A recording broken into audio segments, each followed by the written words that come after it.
Cool. So, welcome to the Blender workshop. Um, this is the agenda for the day. I decided to write up in Blender rather than waste a Google slide on it. Um, I will be trying my best to go over all of this. I would like to preface that I am not a professional, but I'm a hobbyist, so I am familiar with most of the stuff here in some way or another, and I think I know enough to actually host a workshop and teach a bit. So naturally, let's get into it. So if you're following along, chances are your Blender layout looks more like this. Um, so you have a camera, you have a cube, you have a light. So quick overview of the controls. Your main way to navigate around is middle mouse. So with middle mouse, if you're just holding it, you get to orbit whatever you're looking at. You can zoom in and out with scrolling middle mouse. Okay, now you can see what keys I'm pressing. So middle mouse, it's that. Scroll in and out. It's not showing the scrolling button, but it's pretty simple. If you want to pan your camera around, it's shift and middle mouse, so it does that. And that's generally how you get around in Blender. Um, of course, if you want an empty scene to work with, you could click on these objects one by one and delete them, or alternatively, you could hit A, which selects everything in the scene, and hit delete. Um, I went over the basic controls, so which is again whole middle mouse stuff. The cursor.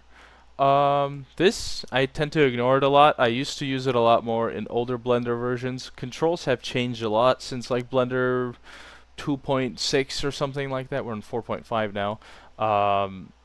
This, you used to be able to move around by just left clicking everywhere, but it doesn't work anymore.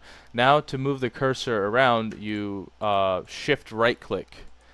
And what this does, it determines basically where your objects spawn in. So, if you want to put in a cube, which I did this by hitting Shift A. You can also, there's buttons at the top left here, but it's good to learn shortcuts to make your workflow a lot faster. So here you could click, here add mesh cube, or like I did, Shift A and pick your mesh, add cube. Yeah, it spawned at my cursor. If I move my cursor elsewhere, spawn like a sphere, it'll spawn over there. So it's good for if you don't want things just spawning in the center all the time and having to move it. But naturally, say you move your cursor on purpose or by accident, you can hit Shift S, and you get this little circle wheel, and you could return it to the world origin to bring it back center. As for how to find this through the buttons here, I think... Actually, I don't know where to find that one from there, all the selection options. So I'd say just commit the shortcuts to your memory. It's very important. So yeah, that's how you look around and how you move the cursor and all that. Alright, so here I have an additional thing called walk/fly navigation. Now, this used to have a shortcut by default in Blender.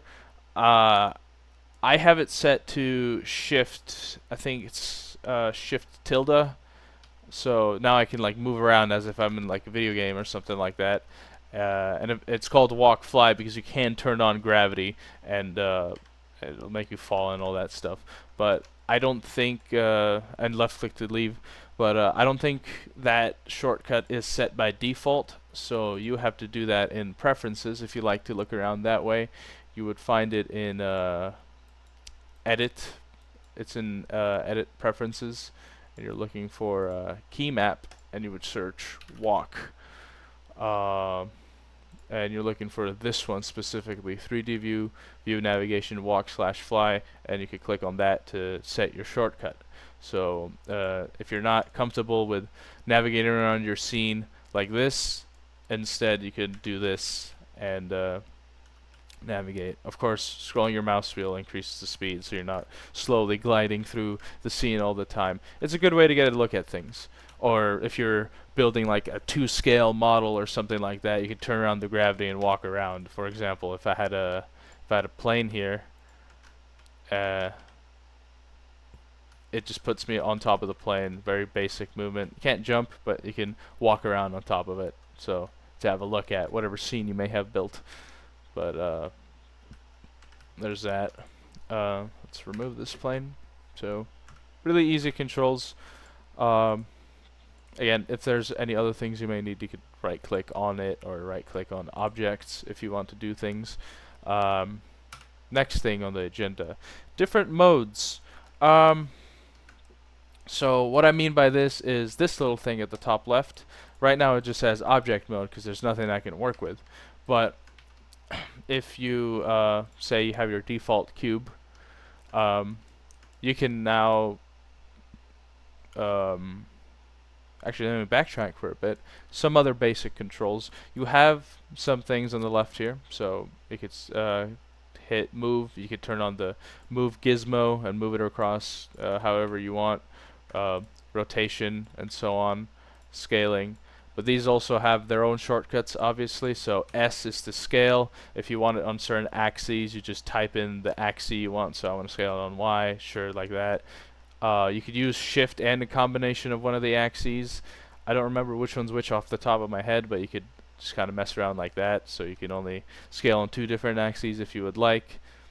I right clicked right now just to cancel that. Left click to apply, of course. Or if you want to rotate, you press R. Same thing with the axes deal. That type of stuff. And to move things around, you press G. As in, I'm assuming my YG is because it's drag. So same deal, Shift X or Shift Y or Shift C to move it around across certain planes. It's just good stuff to know. Transform, what's this? Yeah, that's just everything combined into one for that tool. But yeah, so there's that. So back to modes. We have a cube, right? Right now we're in object mode. You could tell because you can't do much with the cube itself other than move it around, scale it about, so on. It's got this orange outline around. But if you either hit this, you have a variety of modes showing up right now. The main one you want to look at is edit mode, sculpt mode, vertex paint, weight, and texture paint. That's for extra stuff. Edit mode puts you into this. Now you're able to actually change the mesh. So this one, it started out in vertex mode. You could cycle through this to set it to edges if you want to only drag the edges around as opposed to vertices, individual vertices, or faces if you want to move these around. And of course, to quickly get in and out of edit mode, you just hit tab while you have your object selected. So that makes your workflow a little bit faster. And naturally, as I was just kind of talking about useful shortcuts throughout. Once you get into modeling, it's like knowing your shortcuts helps out a lot. But again, in edit mode, as you can see, your hotbar on the left side expands by a lot for all the different tools you could use. So say you want to make this face longer, but you want to add more to the mesh as opposed to just extruding it by dragging. There's an actual extrude thing, and as it says in the shortcut, you could press E to do that. Same controls apply if you want it across a certain axis. You could do that. You could press Shift X and so on like that, so you could extrude your stuff. The other controls apply as well. So rotation across faces, it doesn't have to be individual objects. Please don't make shapes like this. This is terrible. If you want, if you need a shape like this, make sure you connect your really weird edges. I did that by selecting the vertices and pressing J. Alternatively, you could right-click your screen, and there should be a same thing, connect vertex path. There's that. But I would advise against weird shapes like that. But that's going off topic real quick. More tools on the side. We went over extrude. You can inset faces. I have a different way of doing this. You could what I do is I hit extrude and then right click to cancel it. but it keeps the face, and then you can hit scale to scale it down, and there's your inset face, so you can now build more complex shapes uh, like that. But in the favor of actually using this, and it does have a shortcut, it's I. Um, it it does what it says it does. It lets you inset faces. You could do it multiple times as well. So if you want a more complicated complicated thing, can I select this by rings? No, I don't think I can. If you want something more complicated, you could get away with you know, something like that. Speaking of selection, what I just did right now, you could shift click to select individual faces, or you can, I believe, control click to select whatever's connected in the path. This goes for vertices as well. So if you want to select all of these vertices and without having to do it like this, you can control click and across, and you get there. And naturally, it extends to edges as well. If you want to select like rings and stuff like that, again, you can't just like do this and do that, and it'll select the whole thing. Or sometimes it likes to. I got that too. I should close out of Steam, but I use Blender on Steam. You could. What was I on about? Right. Sometimes, if you want to select something very specifically, it'll try to find the shortest path to it, so it might not come out as favorably as you want. Say you wanted to get from here to here, but you want this edge selected. You're going to have to bring it in as close as you can, manually do it yourself, and then finish it off. But that's to be expected. Let's see if I can remember where my conversation was going with this. Right, more useful selection tools. If you want to select rings, I believe you could click on an edge, and it's not in the right click menu, but it should be in select here, and there's a variety of ways to select. So similar, select by trait, linked, select loops. You could select edge loops, that selected the whole ring, and then you could shift click off to the next ring if that's what you want, and do the same thing here, select loops. I'm inclined to believe that you can go into the preferences and actually add a shortcut for some of this stuff if it's something you will be using a lot. So some cool stuff you could do. There's that, but there's other selection options as well. Edge rings. Ooh, that's interesting. That selected everything that was selected. Can I do this? Select edge rings. I just kind of selected the whole cube in a weird way. I believe that's more useful for a different type of shape as opposed to this, because let me see if I could explain it better. Select loops, edge rings. Yeah, it selected these edges along the rings path. So if this was like a ring, it selected edges all about like so. So it's another useful tool if you want to select your stuff differently. Let's see. Man, that is a lot of things to undo. I'll just make a new cube. Cool. So, by the way, let me know if I'm going too fast, or if you would like me to slow down. Or if you have a question, but just unmute and ask. That is why I went into here instead of stage. Object modeling. So that is the main stuff we want to get to here, as that was the highest voted one alongside character modeling. I decided to kind of go over a little bit of everything if I can, with a focus on object and character stuff.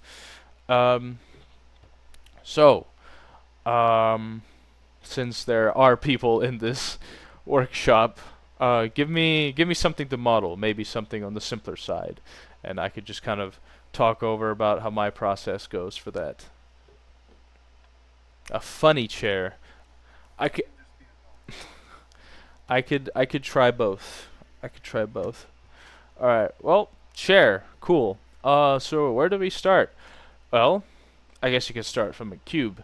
Um, what I like to do is, if I want to play with symmetry, uh, I would cut this cube in half. So what I did here was I went to edit mode and I hit loop cut. This lets you cut it into numerous pieces. Oh, oops, what did I do here?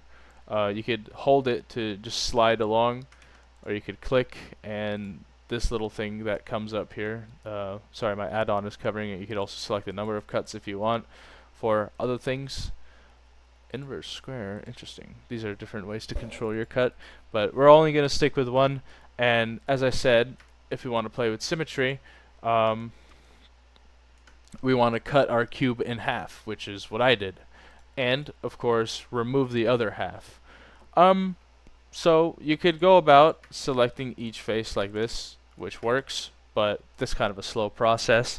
So what you want to do is, at the top right here, there's different ways to view things. So to shade your viewport, so to say. There's a shading mode. This kind of turns on like a way to see a light version of your textured items. There's the actual render mode. We're in Eevee right now, so it kind of renders like a game engine, as opposed to doing actual full-on light calculations and ray tracing your stuff. And what we're looking for, and by the way, this is dark because I have no lights in the actual scene for rendered. And what we're looking for is wireframe. I need to turn off my Steam. I need to tell my editor to cover up the bottom right corner. But of course, we want to go into wireframe, and this lets you see through the whole mesh. And with that, if you're in the regular selection mode, you could just drag like that. It'll select all the faces, which are selected by this little centerpiece here. You don't exactly have to click on that, but it helps you control which one if you're closest to it. So you select all of those, and then you hit delete. It gives you a bunch of options. I would do faces, and this leaves you with a cube that is cut in half, and you can see inside of it as well. Quick little tangent, especially if you're modeling for your games. There's face orientation is an actual thing. So I just turned this on in this little viewport overlays thing. What face orientation tells you is which way your normals are facing. So it used to be red and blue. I think they just made it only red right now. But what this means is which way your face is facing.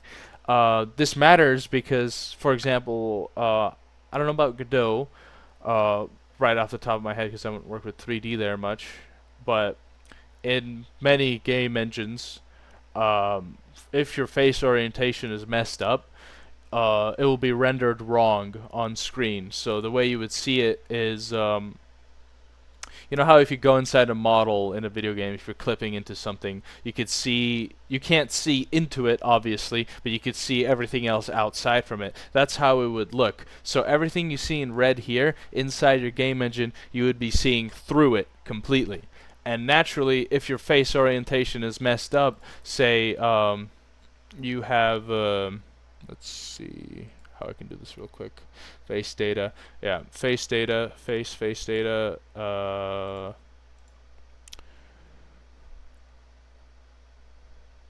reverse colors. No, that's not it. Face data, reverse UVs. I can't, hold on a moment. It's kind of weird. Or is it UV? No. Face mesh. No, it's in mesh. Sorry about that. Yeah, in mesh normals, there's a bunch of options here. It's like, oh, recalculate outside, recalculate inside. This is important because, say, as I said, for example, your face data is messed up, right? And it looks more like this. See? Now you have something determined as outside, and an outside. You have the inside of the face, but it's on the outside of the model. So this is problematic because this will render horribly wrong. You know, you won't be able to see these edges from the inside here, but this will be missing from here, and it just complicates things. And This is a very important thing to know in advance when you're modeling for your games, because sometimes one time I had to throw away a whole model for something I was making because I didn't know about normals at that time. But say you're having this issue, right? And let me just uh, fill in this to make it a little bit more noticeable. Say you're having this issue, right? And you want to fix this real quick. You just select your whole mesh. I did that by pressing A. It works like you would outside of edit mode, but it only selects everything in the objects you're editing. You go into mesh, you would go to normals, and the natural thing to do is to hit recalculate outside. This recalculates your normals, and it makes so it should be a lot less problematic to work with. In most cases, it wouldn't be a problem, but if you do a lot of modeling by, for example, extruding out edges, you could run into like an issue like this, where say you have something on top and you want this to be displayed, but your edges are messed up, and once you connect all your faces, you have pieces that are on the inside and pieces that are on the outside, and you don't want to run into that problem. So just something for you to know. But going back to the main object modeling stuff, as I was saying, we have half our half of our square here. We want to make a chair. What I like to do is, if I like to keep it symmetrical, I tab over into here, the modifiers tab. I hit modifier, and this one is in generate, but you could also search. I hit mirror, and by default, what it does is you're still working with half of your model, but it mirrors the other side. So all you have to do is only model half of this thing. And you could stack multiple mirror modifiers as well. If you wanted to cut this thing in half and also mirror it across the y-axis, you could do that as well. And naturally, I believe if I could, this is mirrored across the object's origin point, which is this little orange dot in the middle, not the cursor. Don't get confused with that. So it does, it's mirrored from the origin point. So if your origin was elsewhere, I don't know how to manually drag the origin, but I can move it to the cursor, for example. Set origin to 3D cursor. You see, it mirrors it across the cursor and messes up your mirroring. So make sure you have things centered like so. And if you want to know how to do that, it's just set origin. Usually it's origin to center of mass, either volume or surface. I go for volume because we're working with 3D objects. But alright, so you have your mirror modifier on, you have half your chair you want to make. So you just kind of get right into it. Let's make our seat. Say you want to make the face, right? There's a better, you could get away by like adding a cube if you really want. I think this is kind of a bad practice because, you know, you have all these faces on the inside of this mesh that then you have to clean up, and I don't like doing that. So I would like to keep it confined to one model. One way to approach this is you could loop cut this a couple of times and set yourself up for, you know, legs. But I think what I'm going to try to do here is, let's see. I will try to inset a face, oops, for the legs. So there's that. This looks a little atrocious. I would probably want to redo the UV so you're not having this weird stretching going about. But by UV I mean redo the lining going about. But let's see. Let me think of a better way to approach this that's a bit nicer. If you want to build exclusively chair legs, we could try cutting this in half one more time, removing these faces. Cool, now we have another half. Let's add another mirror modifier. We want to add two, not use it off of only one, because if we want to keep working on the chair, but only on the x-axis symmetry, it will be problematic later on. So let's add another mirror modifier. Mirror, move it to Y. Cool. Now we could build a single chair leg. So I would inset a face here and move it about. Control, this is what I'm looking for. Put it in the corner. Hit E to extrude out. There's your chair leg. It's a bit thick. Could scale it down a little. Move it about a bit. Look, that's a nice start for a chair already. So, move it about a bit. Spread it out a bit. Look, that's a stool done already. That's not even a chair, but you got a stool done with a quarter of a model. Because this is the only thing that actually exists on scene right now. So, cool. There's your stool. Say you want to actually do the chair part now, right? You would apply this modifier by first leaving edit mode for some reason. This is our y-axis modifier. You hit apply. That turns it into a whole model like that. It keeps the seam in the middle. I wonder if there's a way that I can get rid of that. Clipping, maybe. Yeah, it keeps the seam in the middle, but that's not a problem. Speaking of clipping, what that does is, see right now you can just kind of make your mirror go through itself. If you don't want that to happen, but you want to make adjustments, you can turn on clipping and then it behaves more like this, but you know, you can end up flattening your stuff out, which you wouldn't be doing. But naturally, if it's clipping, this means same thing goes for the other way around. If it's clipping and it's already touching in the middle, you could extend it out. See, look, I just turned it into a desk, into a table from a chair. So that's another fun way to work with. A lot of this comes down to just simplifying your workflow into something else. So, all right, cool. You got your half chair going on. Now you want to add the back of the chair, right? Let's see. You could keep this seam here, but say if it's bothering you, you could select it like I taught you with the shortest path. And what I think I could get away with is by right-clicking and dissolving edges, which all it does is remove the edges. So now you have a nice little flat surface on the top. This might be a bit of an issue. Just afterwards with shading and fixing your model, you kind of just want to keep your I don't know the full specifics about this, but you want to keep your the way your vertices are about your model clean, because it affects the way lighting hits that, and it affects the way this model gets smoothed. This isn't a smooth model, but say if you wanted to shade it smooth, see how those vertices here, it kind of affects how that lighting goes. And if we had an edge here, it actually doesn't do anything. Yeah, if you had an edge here, it changes how that affects it and how that looks. Same thing if you connect the rest of that, and so on. But yeah, forget shade smooth. Ooh, how does it look in auto smooth? Alright, cool. Auto smooth is a good way to get things looking nice. Cool. So you want to build the back of the chair. Same deal here.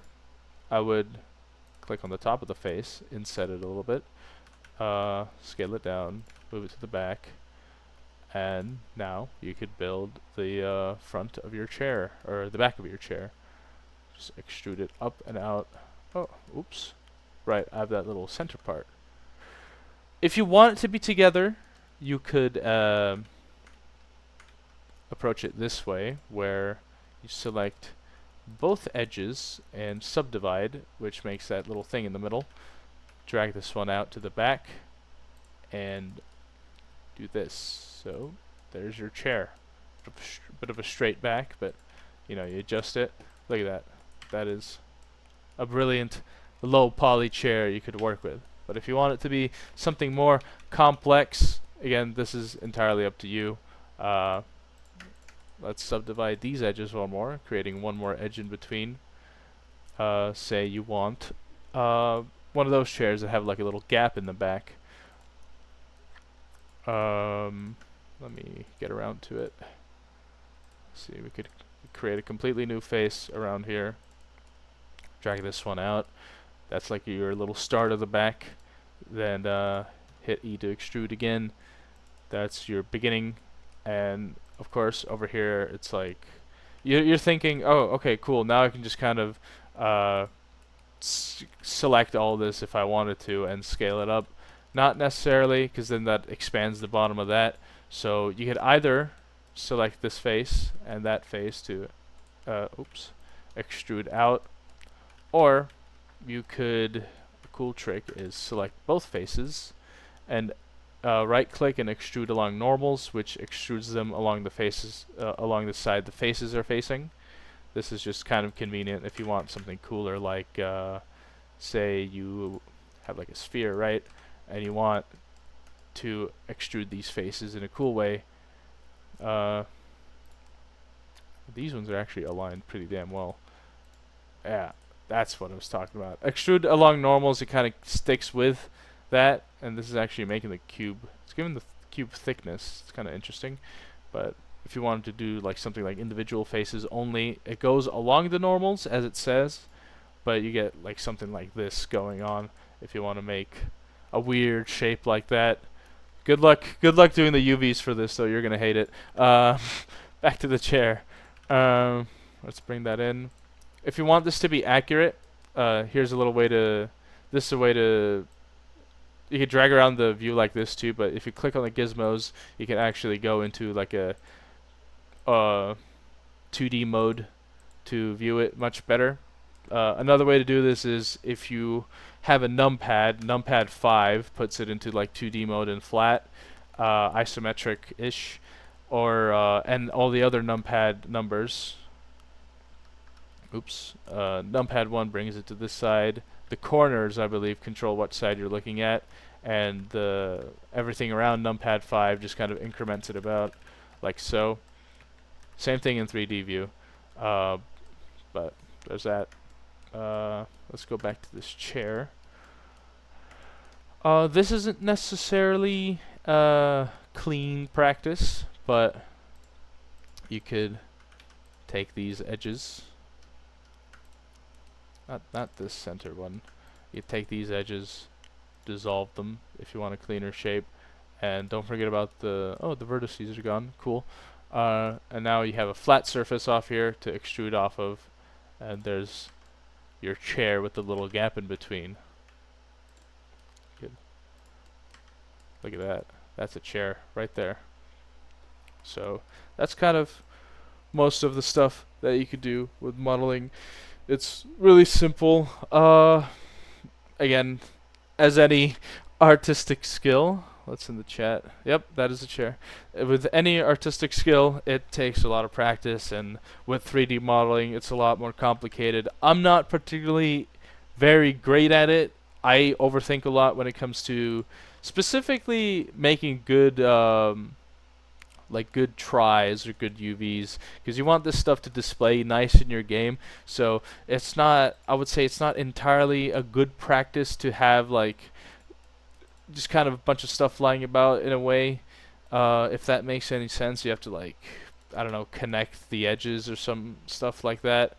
But that's something for you to learn on your own. I'm not a professional in that regard, but this is enough to get you going. Quick tangent.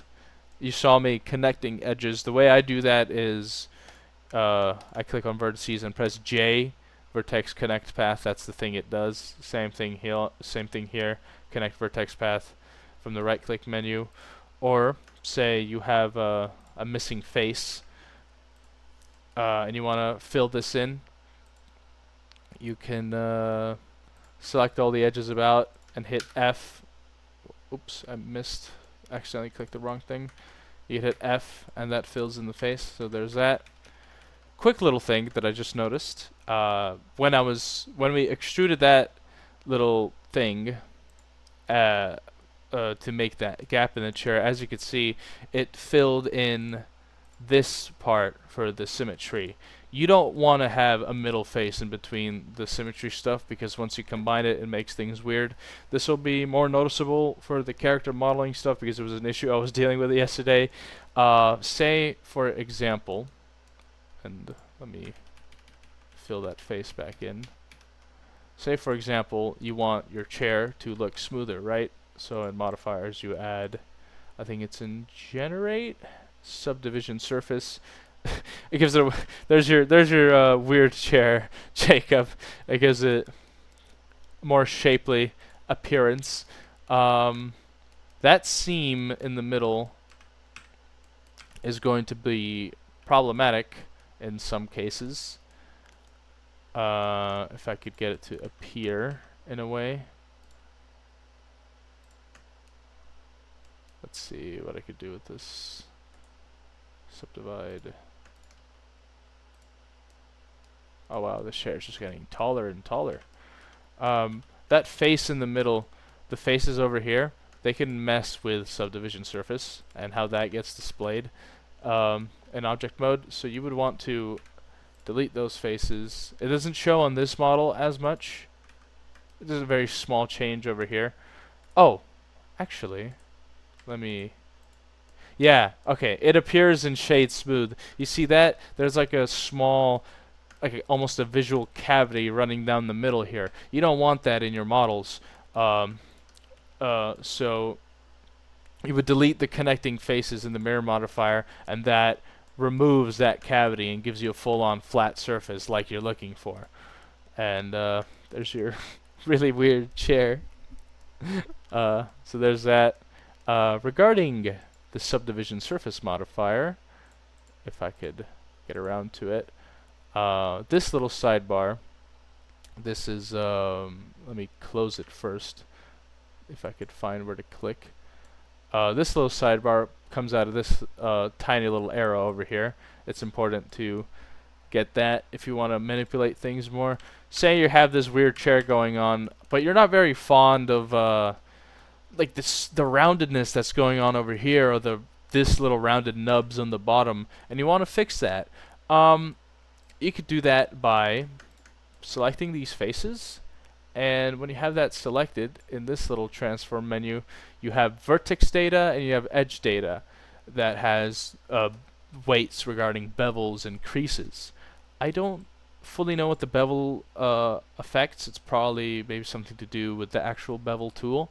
But if you want to flatten this out, you would drag up the crease and adjust it as you would like so. It brings it closer to the face with the full one completely creasing it down to the bottom of the face. It looks a little bit weird in smooth shading. If I auto smooth it, it'll actually appear flat while keeping the smooth stuff a little bit smooth. It gets added as a modifier, but you can ignore that. So there's your flat bottom of the foot of the chair, but if you want those edges to come in for whatever reason, you drag out the vertices as well, and it kind of flares out like that, and then you can make your adjustments throughout. Let's see if we can do something here. Yeah, see, look, I fully committed to the crease, and it just kind of cubed it out. You want to be a bit more careful with that if you want things to look nicer. But again, everything is in your hands to fix and make. So let's keep that chair like that. There's that. So there's your chair. What I like to do, I believe you can get away with just, if you want to put this in your like game or something, you have it selected, you hit File, Export, and usually it's OBJ or FBX. I think you want to use FBX if you wanted to export with applied textures. What's this? Alright, 1 second. Yeah, you could export it as FBX if you want all the texture work you want to do, because I think OBJ just comes out with the mesh only. So it's kind of it's weird semantics. It's annoying sometimes, but that is how it is. So I believe if you just have the modifiers still here and you export it, it will just combine it all together and come out just fine in your thing. But in my case, for just to be safe, what I like to do is I would like to actually apply my modifiers. So I would hit apply on that and apply on that. That makes the model whole. I applied the order of your modifiers does matter, by the way. So if you have a problem with that, you can always drag them about to swap the order. See, like it did a little weird thing here. I swapped the subdivision and mirror because that's affecting the base model underneath. So if I get out of edit mode real quick, see this is what it's mirroring, as opposed to as opposed to just this base model instead.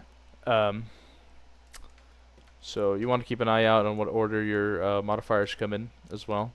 But as I was saying, you can apply these and then you can export them if you want to be safe and make sure that it's applied. It's more useful, I would say, especially if you're using something like subdivision modifier. I think applying them lets you actually work with the UVs a lot better for when you get to texture work. Small segment about sculpting before I go off on a billion other tangents. If you want to make more, let me bring back that mirror modifier because I like it. If you want to make, actually I do need a subdivision there. Whatever, forget it. We have the whole model. If you want to make like even more hand touch changes to it, you can either tab over to the sculpting tab, which kind of looks like this. It gives you all your tools around here. Kind of like an asset browser. Or if you want to do it in the layout, you just have your object selected, you go into sculpt mode, it gives you that. These are different things you could do. There are ways to control this, so this just kind of builds off of the vertices that already exist. So it'll be coming off of that. Let's see if I can increase the strength of this blob. Give me more. Yeah, see? It just, ooh, that's weird. Yeah, that's sculpting. That's how you get into the sculpting mode. If you want to make smaller adjustments. What's this? Clay. There is a way to, let's see if I could find it.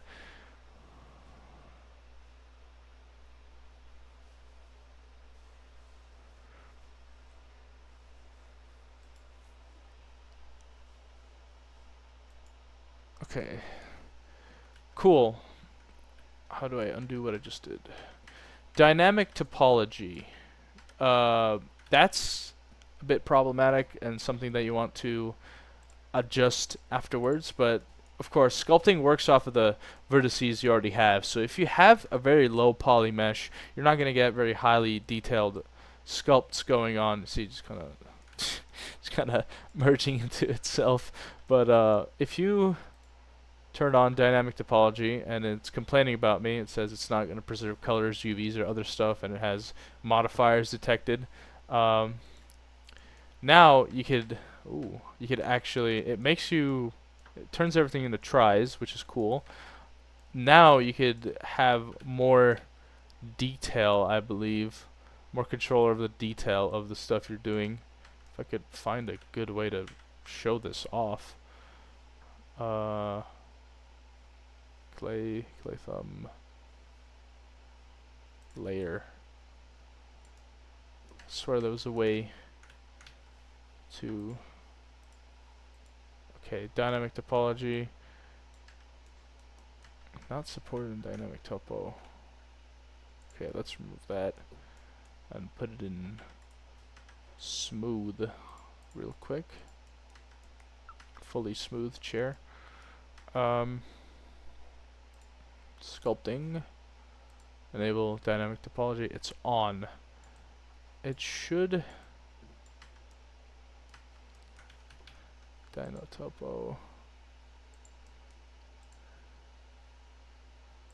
There was a way to sculpt things in a way that basically adds vertices as needed for the detail for your sculpts, but I can't seem to find it.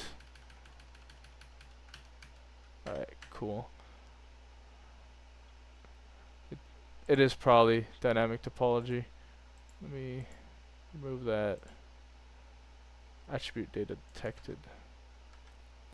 It's whatever, bro. Who cares? Just let me make a mess. Scrape fill. Yeah, see? Look at that. It just created a bunch of geometry over here because I was using something more noisier. Smoothing only just flattens out the faces, doesn't really create ones. But again, if you have something like that, you have a smooth part of your chair, you're scraping it about, it's gonna create more of that, more of those vertices about, and you probably don't want to have models that look like this, so be careful when you're doing stuff like that with sculpting. I'm not particularly experienced with sculpting, so I don't know how I would go about fixing this, especially in something as uneven as this, where you have big faces here and really tiny faces here. My general rule of thumb is to use the decimate modifier, which simplifies the model as you lower the ratio. Isn't show, but it does that, something like that. But there's a different way to do it, which is probably by hand. There's got to be a way. Trim. Nah, I'm just making more faces. But what I've seen people do, especially when they spend like a couple hours modeling, sculpting a face, is their other tools outside of Blender have remeshing tools, but you would have to actually do the topology yourself afterwards. So what other people do is, I think they just start by spawning a, where's my plane? Spawning a plane and then just kind of adjusting it and well, flattening it towards the chair in this case, and then you would extrude along your edges to manually fix that stuff. So it's, again, that's out of my expertise, but again, that's how you sculpt. Let's see if I can undo all this mess so I could talk about UVs. Oh, okay, I don't have that much history. Cool. I'm just gonna decapitate this chair real quick. Edit mode. Because I don't want to mess with all those faces. Just select loops, edge loops, fill that in. A weird top to it, but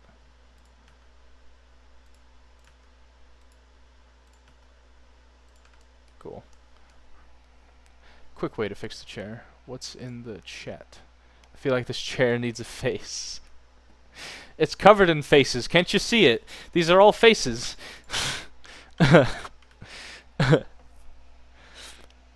Garden the Ban chair. Yeah, that's what I was thinking about. I was sculpting through that. But yeah, cool. I don't want to use this chair as an example for UVs because that's a lot of faces. So let's just start with a simple cube. Let me return that to world origin. Let's get our cube up. So, cool. Let's say you made your really cool model that is totally not this cube, and now you want to work with UVs. If you have just a model you want to apply a singular texture to and do minimal adjustments to, so for example, this cube, what you could do is you could go into edit mode, select everything, right click, and go to UV unwrap faces, and smart UV project, and it just kind of gives you a bunch of options. Usually I don't really click on this, I hit unwrap. If we pull up another window, which you could do like this, I went to the top right and dragged it. And if you want to get rid of this, by the way, I believe you can just drag this to the, you want the cross cursor, you can just kind of join, you could join areas there, it kind of combines it. If you want, and naturally this combines it with the one you're dragging to. So if this was a, I don't know, like the image editor thing, if you combine it into that, it'll be stuck into image editor. Back to 3D viewport. I was doing that second window because you could tap over to UV editing like this. It gives you a completely different layout, and in the case of a cube, it unfolds it pretty neatly for me, like it's papercraft when I did Smart UV Project. This is where this is how you put in your texture file and how it's going to work. So in my case, I'm just going to make a new one here. Cube texture, new image, and it's basically all in black. So if I tab this over to rendered, and I'm doing this by pressing, my keys aren't showing on this page. Let me just, can I enable it? Alright, my keys aren't showing, but what I'm pressing right now is Z to bring this up, and I'm holding it. I just drag my mouse over, you don't click, it switches it. Let's bring it into material preview. This cube doesn't have any textures, so let's create a new one. My Blender froze. My Blender didn't freeze. Let's delete that and open cube texture. No? Yes? No? Hold on a moment. I don't fully remember my processes too well, but yeah, there's a cube texture. Say you have an image. We created said cube texture. We could change the base color to, how do I go about this? Let's see. Gotta remember real quick. Well, what I like to do is I work with a shading page more often when messing around with stuff. So this opens that. It gives you the shader editor at the bottom. This is everything you saw on the side is here, but in a more visual node-based way to approach. So that cube texture, quote unquote, we created. I'd click add, and we want input, and I believe it's no, it's not input. It's in texture and image texture. Now you could either open a file on your local computer, or it'll be in this list over here, and there's cube texture. Naturally, the texture is pure black, so you're not you're not seeing anything different with the UVs. But if we tab over into the texture paint thing, now you could. This is a small tangent. Texture painting. You could actually draw on this. So let's change the color. Let's make it completely white to contrast. These represent each different faces. So if I quickly tab back into edit mode and, oops, is this also in paint? This is also in paint. Just in view? No? What is this? Okay, this is not showing me the UVs. This is showing me the paint. Let me open a new window real quick. UV editor. Cool. So this UV editor window, it shows what face I have selected. So you could see this layout that's just showing the edges in the actual painting, 2D painting side. If I select everything, this is how it is. So this face on top is this cube on the right, and it's reflected on if I draw. Why is this red? I want white. I'm just going to type in the hex code because oops, I left out an F. Cool, I want white. Yeah, see, it's reflected up top over here in this side. And you don't need to have that face selected in painting. So this second face over here turns out to be this one. You could paint onto that, and this is in the oh, this is showing in solid as well. But in material preview, you can kind of see it like that. In rendered, there's no lighting, so it doesn't appear as accurate as you think it would. But again, this is your texture painting. But say you want to unwrap your UV in a lot more controlled manner, right? Say you don't like this layout, or you want a different way to approach it, right? Or you have let me just delete that. You have a different shape you want to work with. Let's inset a face real quick and drag this out. Smart UV project it. This is how it looks on here. I just kind of made a face in there. Smart UV unwrap faces, Smart UV project. Yeah, see, it unfolded it like this with Smart UV. And this works, but this is not very nice. So you want a more controlled way to work with your UVs. So what you would do is, and again, you want to think of it like it's paper craft. You're actually unwrapping this into flat pieces. You would select, say you want to unwrap it from here. You would select these edges, and you would hit, you would right click and you hit mark seam. It puts a little red mark on it. And what that does is that's where the cut will be made in the UV. So I'm assuming if I cut here and cut here, mark seam, and then select everything, right click, and where's my UVs? Okay, I guess I have to go into face. Go into face mode, UV unwrap faces, unwrap any of these, I think. Unwrap angle based, let's say. Oh, kind of there's a wonky one here. Unwrap faces, follow active quads. What am I doing wrong? I guess I haven't split it up perfectly yet. What is the problem here? Let's see.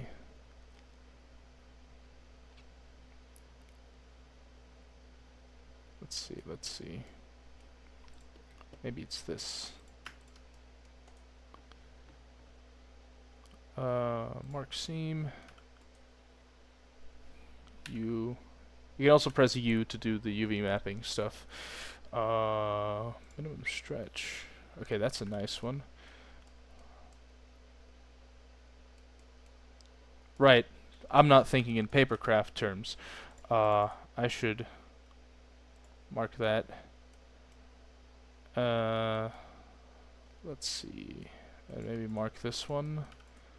And then UV project. Minimum stretch. Okay, this isn't very clean, but follow active quads maybe?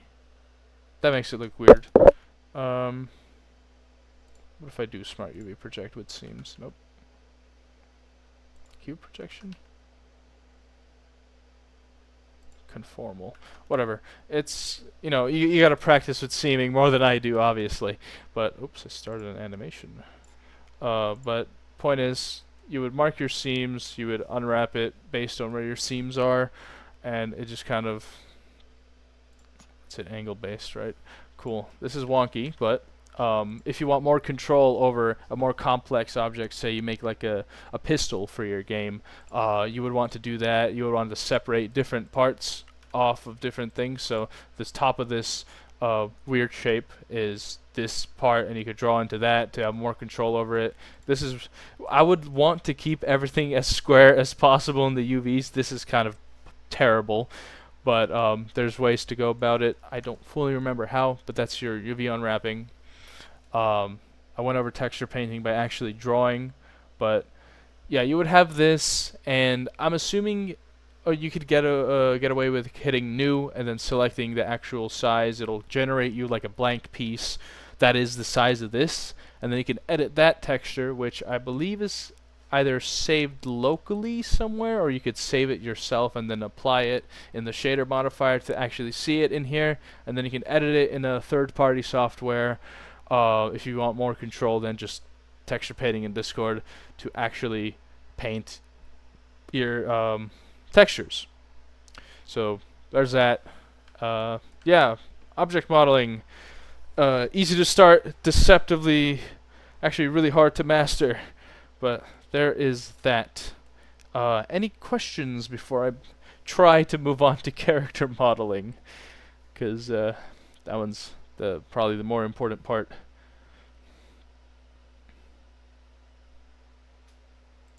What are UVs for? Cool. That is a brilliant question. Thank you, Jacob.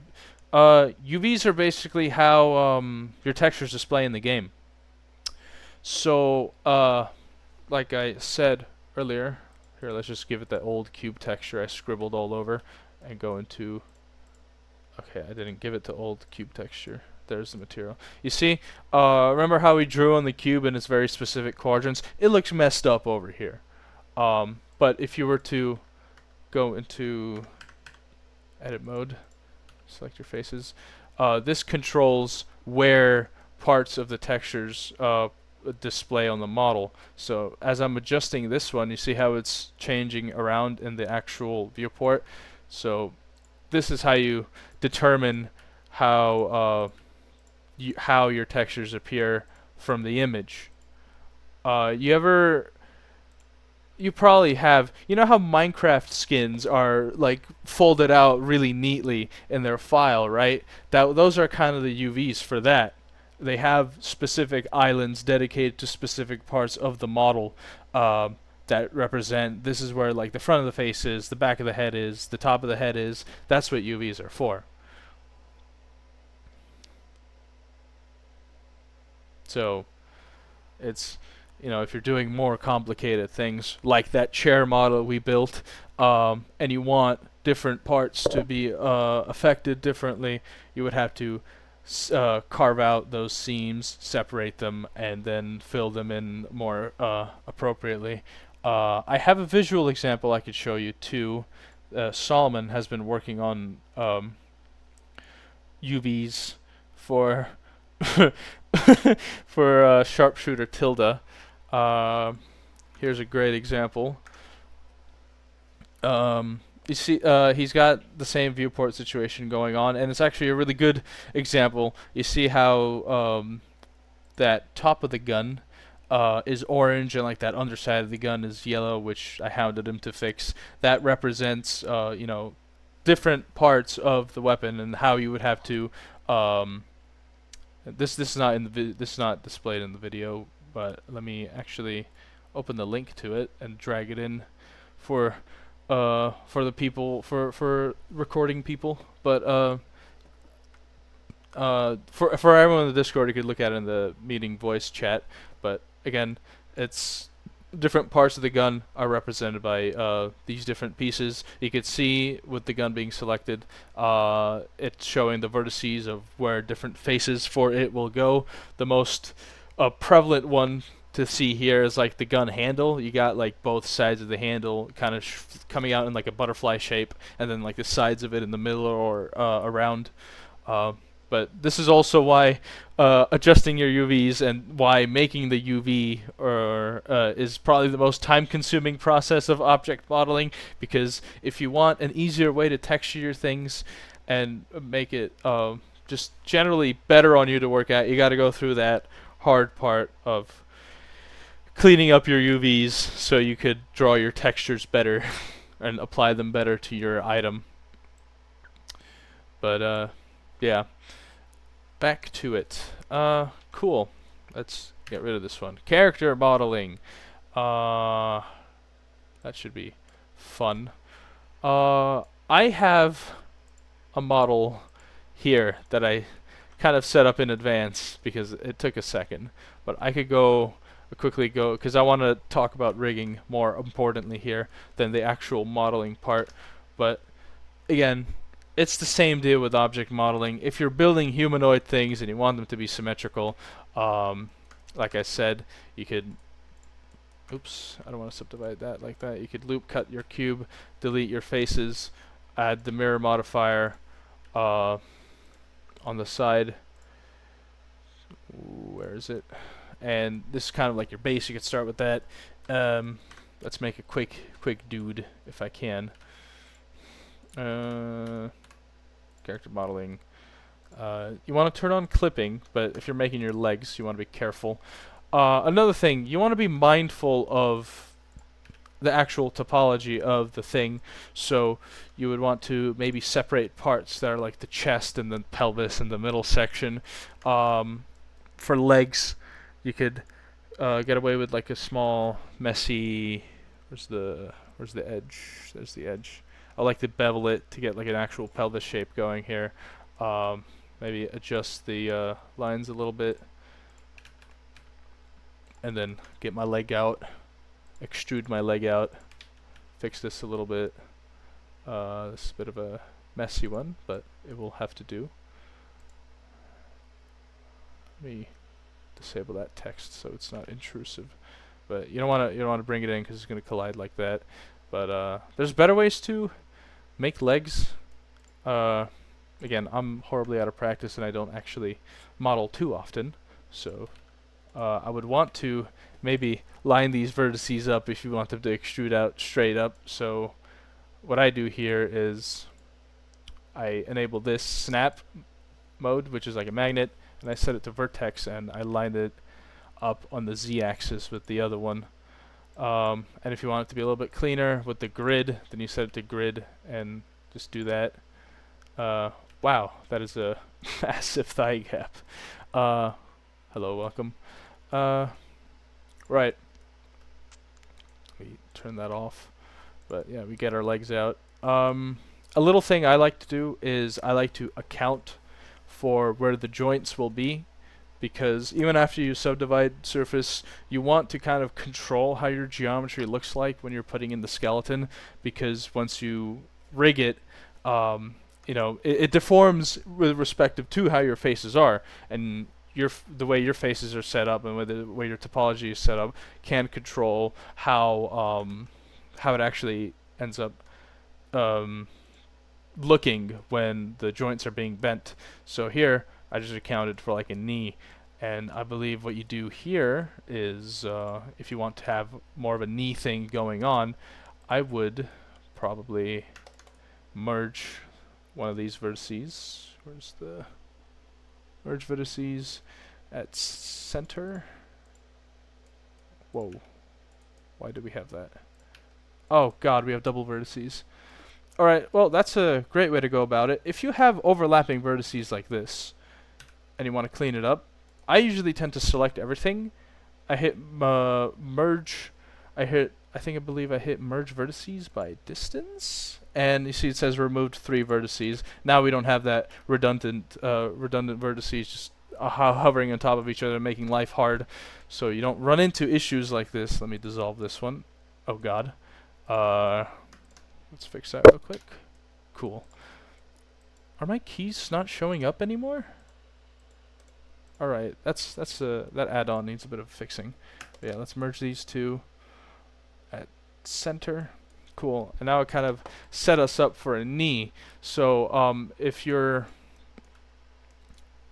and let's see if I could do like a quick demonstration without actually having to rig it. So now when your leg is bending, it'll have this little model thing going out in front, so it looks a little less rougher. It looks bad on lower poly topology like this, but that's okay. Let's build the rest of our fella here.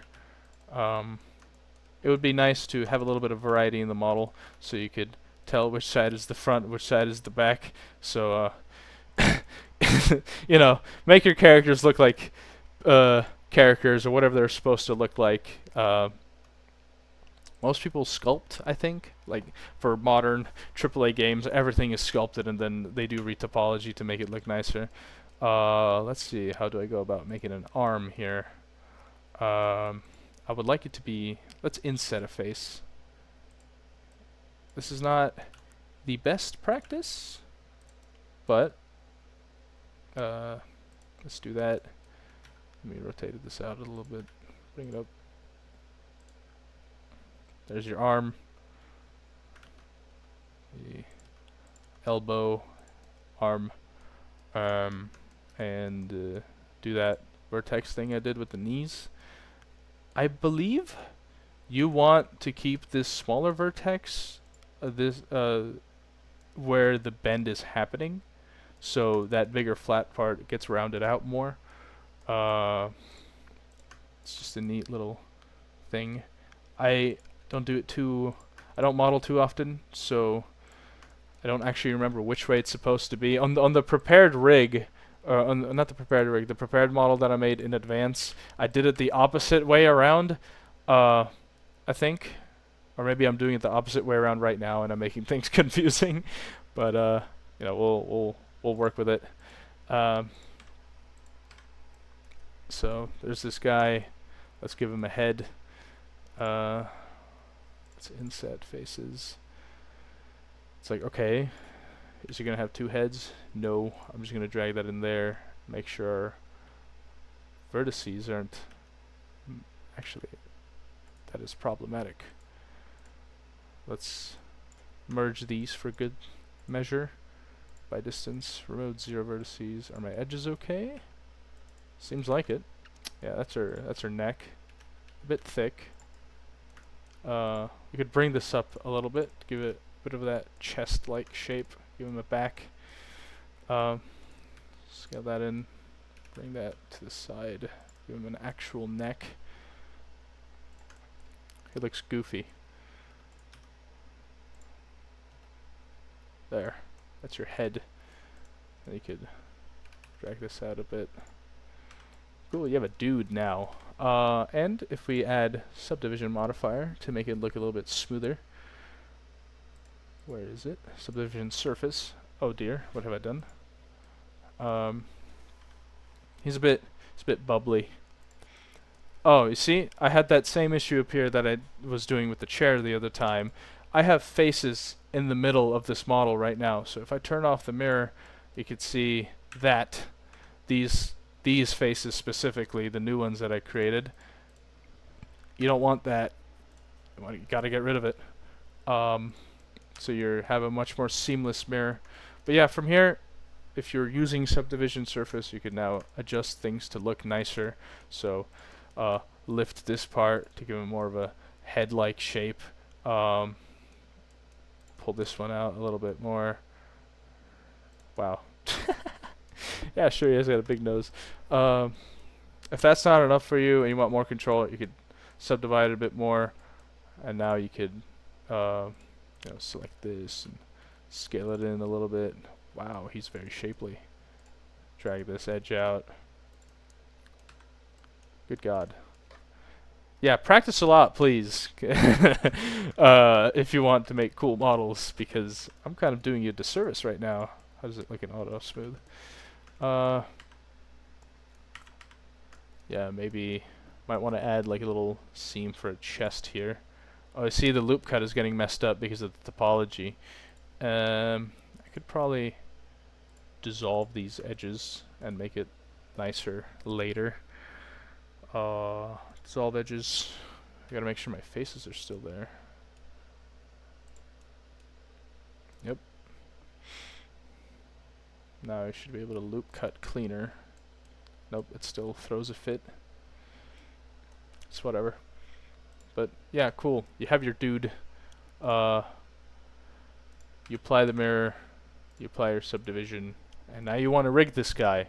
There's two ways to go about it. I said in the agenda.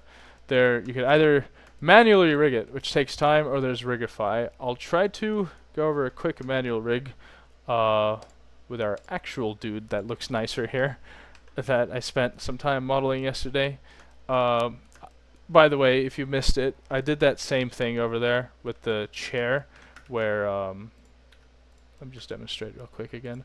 If you have something like subdivision surface on a thing and you want more control of, say you want like a flatter piece on the bottom, for those who missed it, this shows up in these controls on the side. You select the face with you have subdivision surface and edges slash vertex data. Do that and you flatten it out like that. You have that. This looks like the beginning of a helmet to me, of vertices. See, you have something cool going on like that. That's how I pulled off the flat side of the foot with subdivision surface going through it. The model looks like this, by the way, because I use auto smooth on it. This is how it looks with fully smooth, and this is how it looks with flat. Again, you want to set this to whatever fits your model's needs the most. Usually I go for auto smooth. It's a good way to work with both hard surface edges and smoother edges. So if you're making something like a weapon, you know, sometimes you have the round barrel, but then you have angular parts of the rest of the gun. So there's that. Back to actual rigging. So to start rigging, all you have to do is start with an armature, which is a single bone. This spawned inside of this guy. What a lot of people tend to do is they tab over to the data part of the armature, and you click this box in the viewport display in front. This makes the bone show up no matter what you're looking at, where you're looking at it from. So let's say this is like our pelvis. You go into edit mode, and now you can move it about. Let's build for this. Let's build him a spine, right? You build him out like that. You can adjust from here to make it a little bit nicer. Give him a neck. Give him a head. And what I would do is, instead of doing left and right separately, I would just build one side first. Here, give him a hip, I guess. A knee. Does that line up with my wireframe? Yeah, I'm trying to keep it to my joints. A leg, and if you really want, you could do a foot and a toe. Oops, that is still there. I gotta get rid of that. Right, cool. And of course, because we did only on one side, you want to probably adjust your. You want to look at it from a different side and adjust the way the bones go. This is a bit odd. There we go. I double clicked it. You know, spines have curvature and all that, so you could add that in yourself. Adjust the knee a little bit. Where's my hand? This one seems okay. Add a bit of a bend to the elbow. Make sure the neck is in place with the head. Cool. Now you have half of your armature for manual rigging. What you want to do now is you want to start naming your bones. So while you are still in edit mode, because object mode selects the whole armature, you tab on over to the bone properties and you start naming your stuff. Mainly you want to name your arms. So Blender's naming convention, I believe it's like shoulder. Doesn't matter what you put there, but you want to put something like underscore L or R. And this is important because we will symmetrize the skeleton later. So this is the left shoulder, upper arm, left forearm, L, hand, L. And this goes for like if you had fingers, you would name it like that. Just make sure you append that start of the name to the other side. Hip, L. It's a time-consuming process. I think there's ways to do it faster. I'm not sure. Upper leg, L. Lower leg, L. Foot, L. And then toe, L. There's that, and then I think you select the whole thing, and you hit symmetrize, which duplicates your bones to the other side. Now you have a whole skeleton to work with, but you know, it's not attached to the guy. So what you do is you select the guy, and you select the skeleton with shift click, right click, and the easiest way to do this, you parent with automatic weights. And that should finally let you be able to move him. Once you go into pose mode, you're now able to move your dude however you want. See, that's kind of what I was talking about with the bending stuff. Let me hide that armature. See, when the arm is bent, because I set up the bone to be somewhere over here for this type of, this horrible way to see it, for that type of topology. Let me click on the dude, bro. Alright, I can't click on the dude entirely because I'm hiding the armature probably. Yeah. See how I set up that weird, this little weird set of faces, but it's like flat over here. It just makes the bend in the elbow look better. So that's just some things to, again, things to consider is how your faces are aligned. I would probably put like another seam, another line through here, from here to from these 2 points, just so it looks nicer, but. It's again, it's all practice and actually learning how to model. But here's our armature, back to object mode. But God, these guys are oh my God, I should have turned off my Steam. I have weird Steam friends. Alright, cool. But yeah, this is your guy. He can move around. That's his head moving about. Let's see how his neck moves. Chest. automatic weights gets you pretty far, but it's not. It's a little weird to work with. But if you have adjustments to make, so say you don't like how it's bending over here in this leg, you click on the object and then you go into weight paint. And what that does is, because you automatically added by weights, it generated vertex groups to which each bones are parented to. And say you want to fix how this bone makes this part of the model bend. This is lower leg L. This kind of heat map thing makes it show, it basically shows the influence of the bone over the model. So if you want it to have more influence over here, which doesn't look very nice, but for the part of the example, you set your weight, you adjust your strength and all that. You just kind of paint that in, adjust it a little bit. You want this one to look a little weaker because it's having too much strength in that crease, right? There's it. This is how you control how much power your bones have over your character. So there is that. So automatic weights gets you pretty far, but especially if it's a really complicated design, you're going to have to manually weight paint a lot of things and fix things after the fact, especially when you get into smaller stuff like fingers. But yeah, that's the manual rigging. Let me see if I can return this guy's pose to the... How far can I go back? I can't go too far back.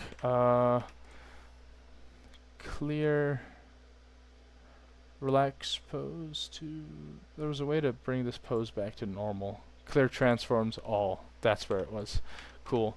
I'm gonna delete the other half of this dude real quick to try to do a little IK lesson here. Bones. Oh god. Dissolve those bones. All of them. Goodbye, bones. Alright, so we have half the guy here once more. Go to edit mode. Say you want a better way to control your guy because, admittedly, just dragging the pure bones, especially when you get to animation, it's just a pain in the ass. So, what you would do is, if I remember right, let's see. I think I want to extrude a bone out of this wrist over here. Let's name it hand IK L. You want to now object constraints. There was a way to do this. I just need to remember how. Is it in modifiers? Inverse kinematics? No, that wasn't it. Was it the bone itself? Okay, I believe I want to split this bone off first. And then... Where is it? Armature. Bone settings.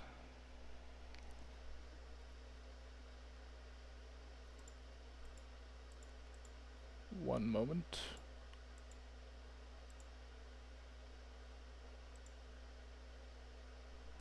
Oh, right. Then you select the bone you want your IK to be, and then you select another bone, and you parent? Keep offset? No. Damn. I can't seem to remember. Let me look it up real quick. Set up IK bones.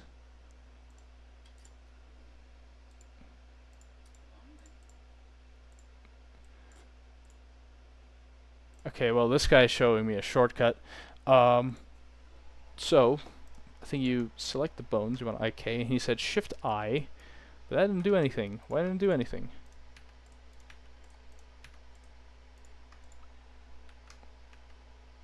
Alright, that did something, but... Alright, well, I apologize.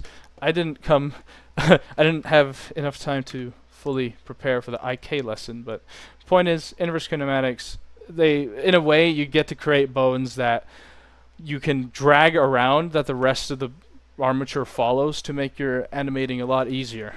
But again, you could. It's good to know how to make manual armatures, but it is better, or in the case of like game pitches here, if you want to make something much faster and a lot more, I guess, useful, you could install Rigify, which is a free add-on for Blender. You go to Preferences, you go to Get Extensions, and you do Rigify.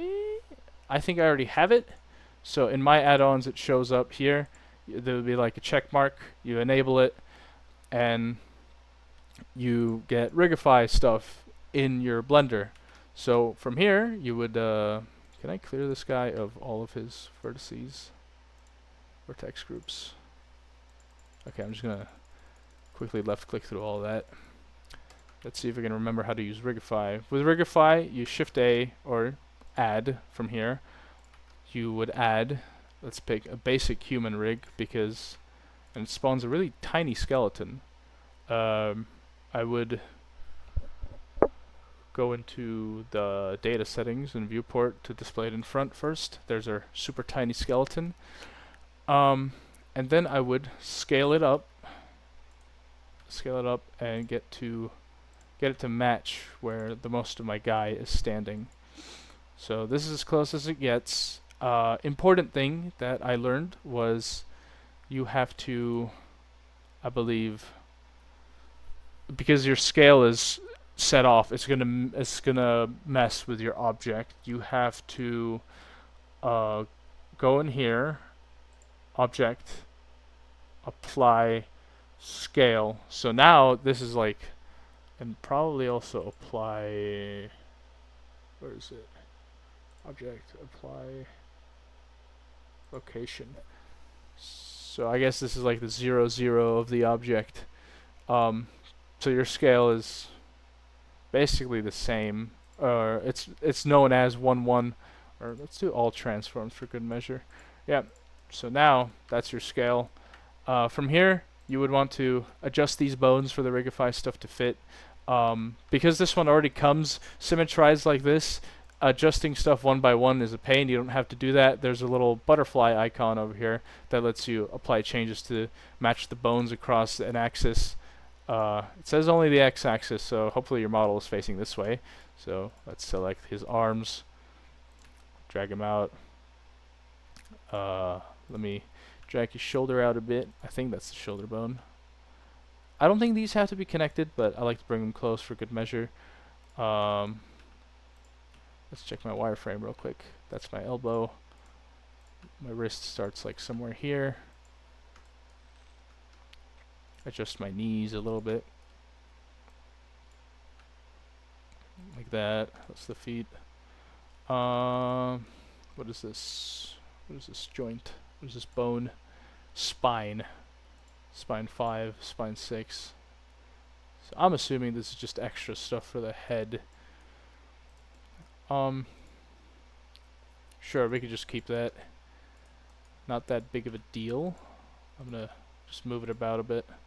But yeah, you adjust it on one side, make sure things are fine, because, see, I'm looking at it from the top and my bones are sticking out from my body, which is a horrifying statement if this is happening to you IRL.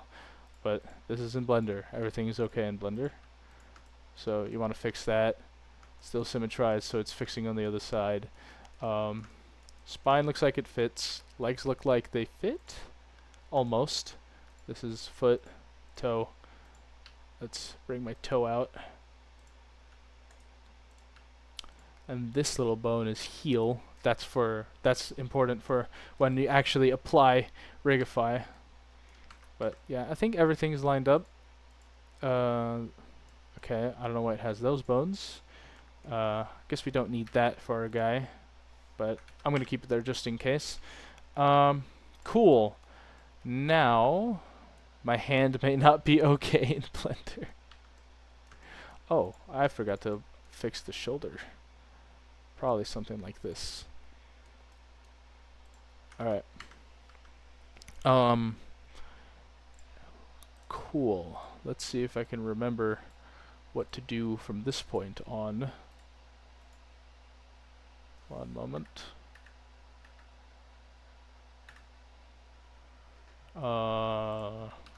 Okay, we go back into object mode. I think you have to parent the model to the armature, I think, by automatic weights, maybe? One moment. Let me double check my information.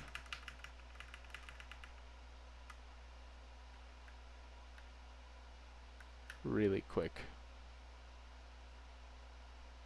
Oh, no, you don't do that here. Hey, Solomon. You made it. I'm going over your beloved Rigify. Except I'm trying to remember how to go over it. So, right, so I set up my rig. I have my bones. I think from here, I have to generate rig. So, it's not parented. You generate the cannot chain. Bone point is in disjoint. Incorrect armature for chain rigs. What did I do? Spine 4 cannot connect the chain. What's your problem, Spine 4? Is it because of this?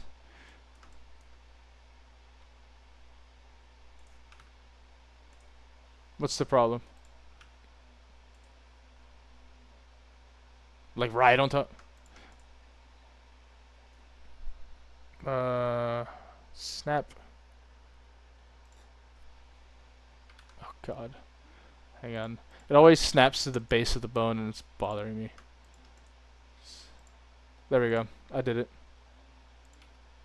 Yeah, you want it to be on top. So if you have like this weird thing doing everything, so the base of the bones is on the thicker side. So again, if you need to snap one end to the other, you click on the end you want to snap, then to the end you want to snap to. Snap selection to active. Cool. Do I need to connect any? Do I need to connect these arms too, Solomon? All right.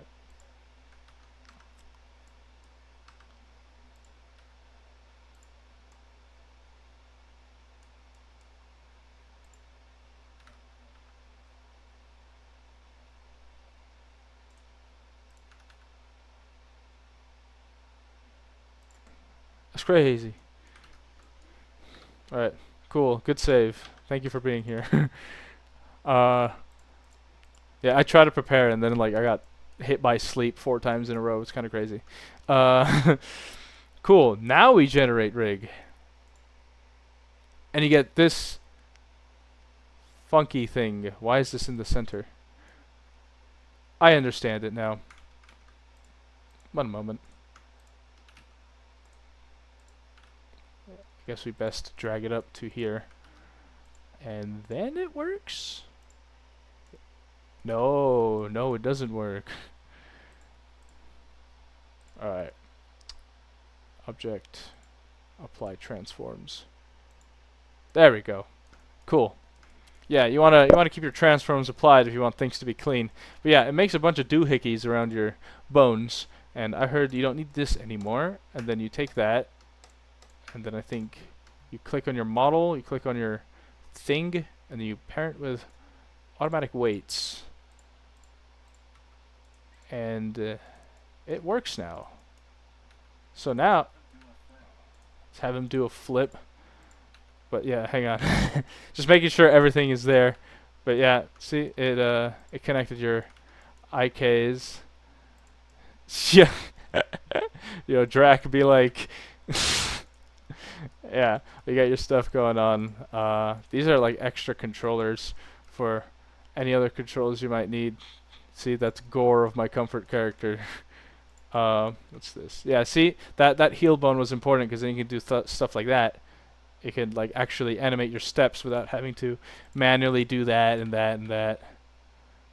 Screw your leg. Alright. Said you wanted to do a flip, right? What's on the agenda?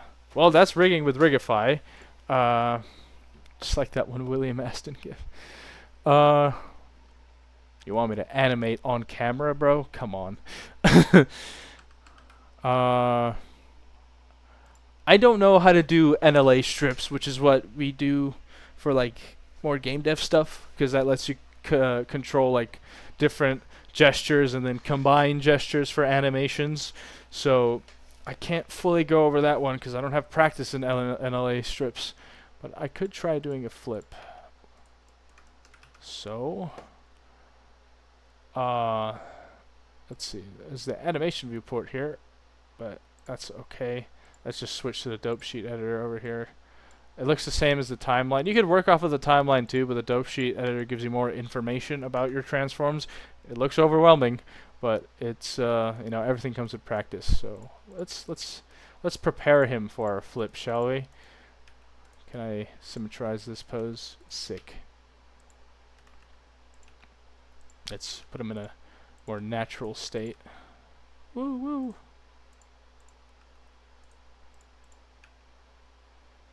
I don't think the shoulders came out right, but that's okay. He looks a little stressed. Where are my like elbow bones? I guess it's just part of this. I'm not fully familiar with Rigify, so some things are a little off for me. Yeah, we have bro standing. I realize I don't remember how to work with the dope sheet. What is this? Alright, I'm gonna make another screen. Let me make another screen. Okay, from here. I'm gonna make another screen here, and I'm gonna make that the timeline. Cool. Wow, that is messed up. Why are you in there? Alright. I trapped the screencast keys in the timeline. He didn't like that. This thing is automatic keyframing. It's a good way to just like get your things to stick, I'd say. So I just keyframed literally every single bone in this body. So you said you wanted to do a flip, right? Well, this is going at 24 seconds, 24 frames per second. Well, let's make him. He does a flip in 2 seconds. Let's say that. So that the math for that is like 48. Let's move him back a bit. Cool. That's our automatic keying. Look at that. He's gliding. He knows how to glide. He's goated.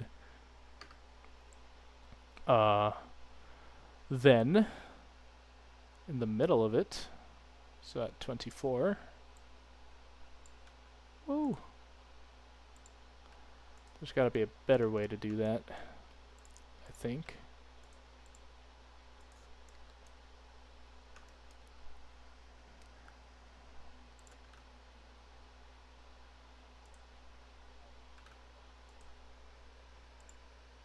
Which one?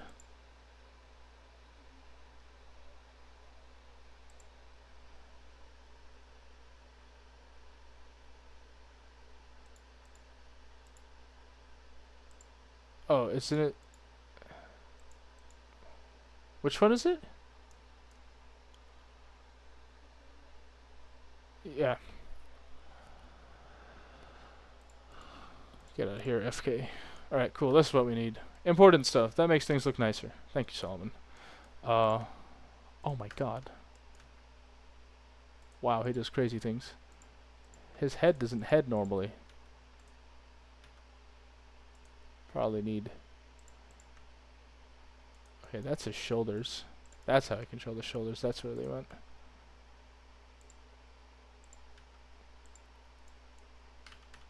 Yeah, make sure you're not just clicking random things while your timeline is in the middle with the recording on. You don't want to do that. Cool. You could go about this 24. See, there's our middle mark. Let's select multiple bones. Yeah, that's just kind of moving our whole guy. I was going to rotate it with the root piece, but I think that's bad practice. So let's just rotate him like that. Kind of makes me wish Blender had onion skin. I'm more versed with 2D animation. So, here's him upside down. See him fabulous. Let's tuck his legs in.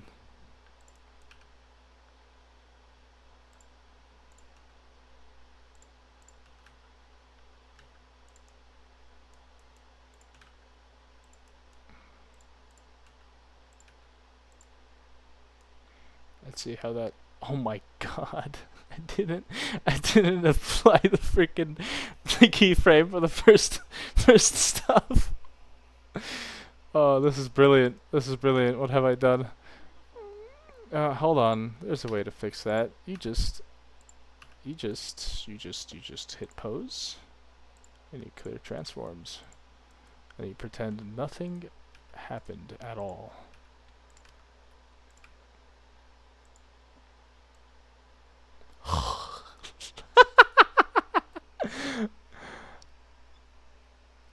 And then it is. I can just copy over those keyframes to 48. I did Control C, Control V. Except it doesn't seem to be listening to me. I have to copy over everything from here. Dope sheet. Yeah, this. Okay, it's viewable in the timeline too, so I guess it's redundant. So I'm gonna goodbye you. Yeah, these are all like information for the bones, and then if you want to go even further into it, down to like the locations and quaternions and scale, it's like there's a keyframe for everything you may ever need. So there's that.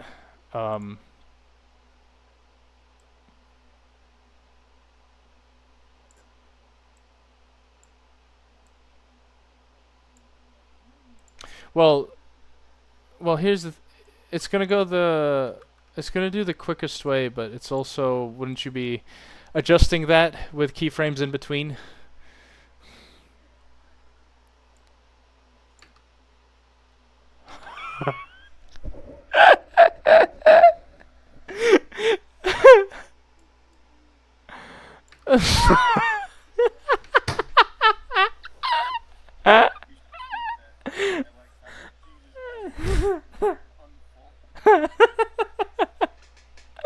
How do I do the Euler ones? Then show me, or tell me.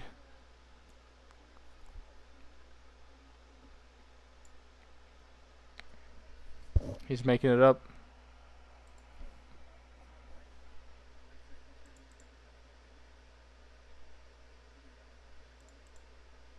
XYZ Euler.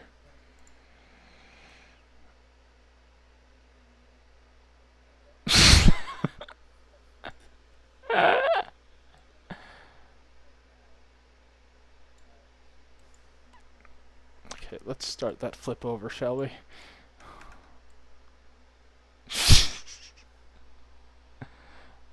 Alright.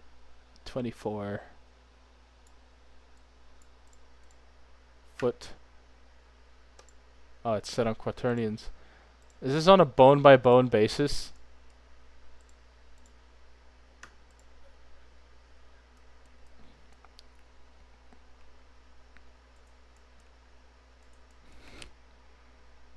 Hold on, we're cooking here. We're cooking here.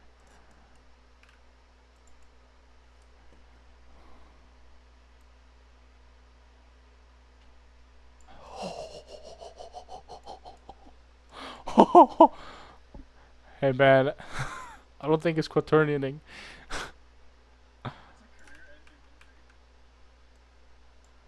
It is.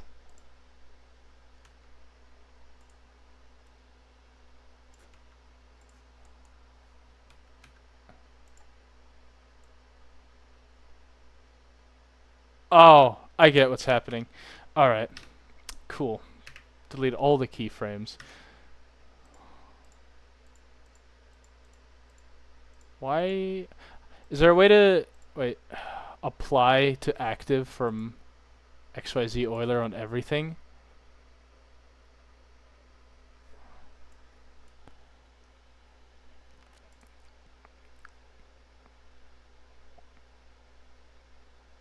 I guess there isn't copy from active. Whatever.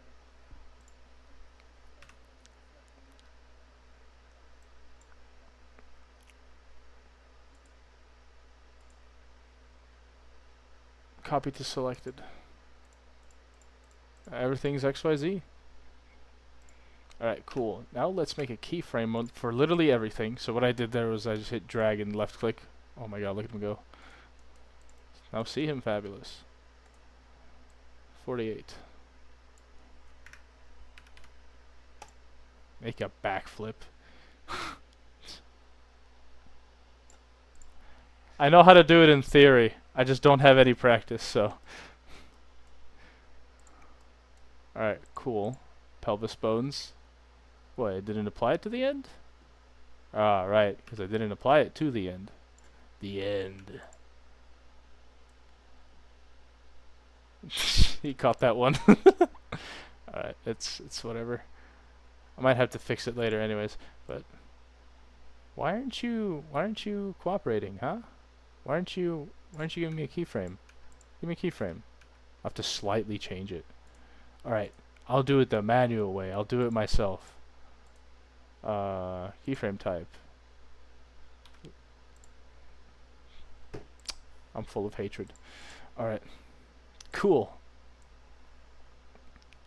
24.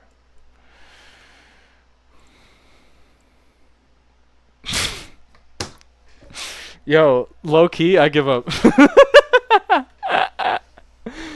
I can't teach you character animation. I haven't practiced it enough myself. And I said if there is time, and we're running out of time in 3 minutes, so I'm gonna stall now. Well, you can always do a funny pose. It's always funny to do a pose. That's outside of the jurisdiction related to. Well, not really. If you want to make pre-animated destruction in your in your game, you could probably get away with doing something with rigid body. But how would you export that, Solomon? Like a bunch of cubes just collapsing.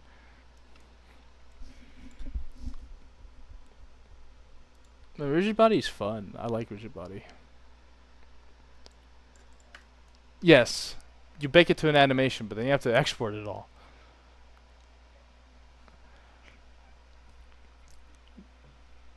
GLTF.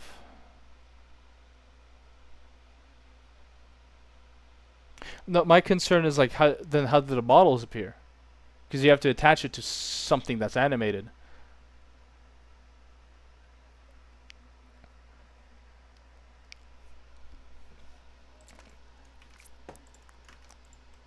Alright. Okay, well, okay, we could do a quick. Let's make it completely. I'm gonna save this mess, and I'm gonna make a completely empty one. Delete the default cube. Spawn in the default cube. Let's make a quick one. Let's make a wall. Array modifier. Give it a bit of space in between. Give me like 10 on each, and then give me another array modifier. And change this axis to something else. Not here. Not Y. We want Z. We want to stack it, and then maybe a little bit. Oh, a little bit off the X, bro. 0.0001. No. Ah, screw that. Constant offset is probably what I'm looking for. Yep.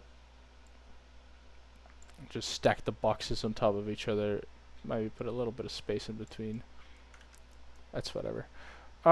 Cool. I apply both of these modifiers. This is a singular model. Good practice here. You can select everything, and I believe you hit separate by selection. So this turns it into. It lied to me. Hang on. Not by selection. I lied to you. You separate by loose parts. Now you have all the cubes you made separately. Let's. Alright, we killed someone. Let's make a.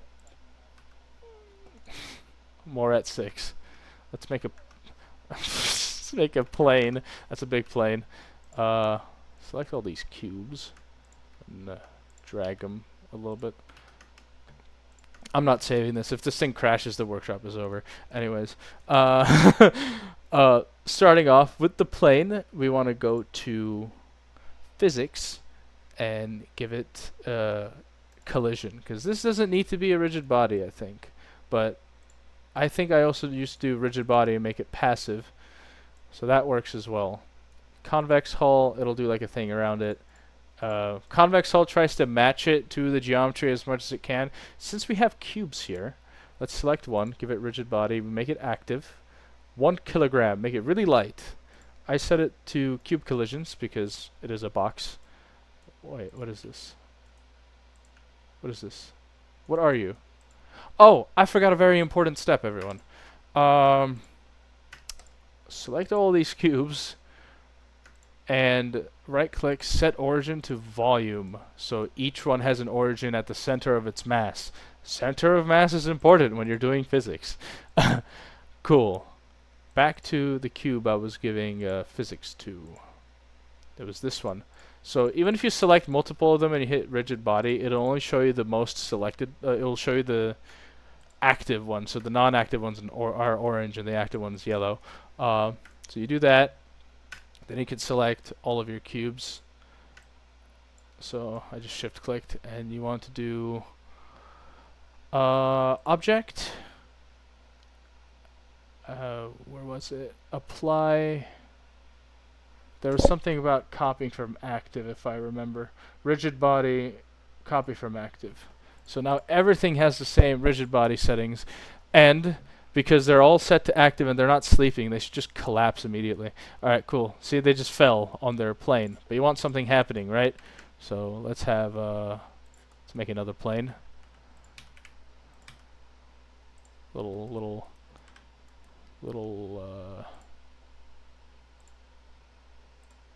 make a little funnel. Bring it out like that.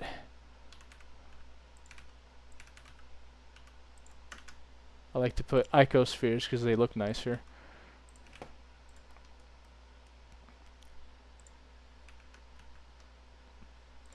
Bring it up here. Give it rigid body physics. Let's make this like 100 kilograms. And convex hull should be good enough. You could also give it a sphere. I'll give it a sphere. See, look, it appears differently. It's got a bit of gaps in between. But it'll make it roll nicer because this is a very angular shape. Let's shade auto smooth, make it look nice. And then your physics should go physic. I forgot to add collision to the plane. Passive, I think convex hull should be good enough. Yeah, look at that. It's rolling. Not accurate to the plane, but it's rolling. Bam. And ended because I should probably change my rigid body timing, but I forgot how to do that. You're so right. I think it's world, isn't it? That's scene. It's the printer. No, I'm not thinking about frame range. I'm thinking about how fast the rigid body simulation happens. Rigid body world speed. Okay, let's set to like 5 times as fast. Because the reason you might want to do this if you're ever making rigid body like stuff is if you need bigger models to have more accurate collisions. And if you have small models, things tend to like collide through each other. But because they're big, it also applies the like a weird distortion. Yeah, look at that. That looked more realistic, didn't it? Just kind of bam, a little too fast, but let's make it like 3 times as fast. So there's that. So if you're working with huge objects, because you can't make them to scale in here, there's that. But yeah, that's cool. I like playing with rigid bodies. So that's all your cubes shattered. But yeah, cool. That was Blender modeling, and a bunch of things I touched around and a bunch of tangents I made. Hope that was good enough. Is there any questions or anything else you guys might want to see? because otherwise the workshop is over and I have to upload this video.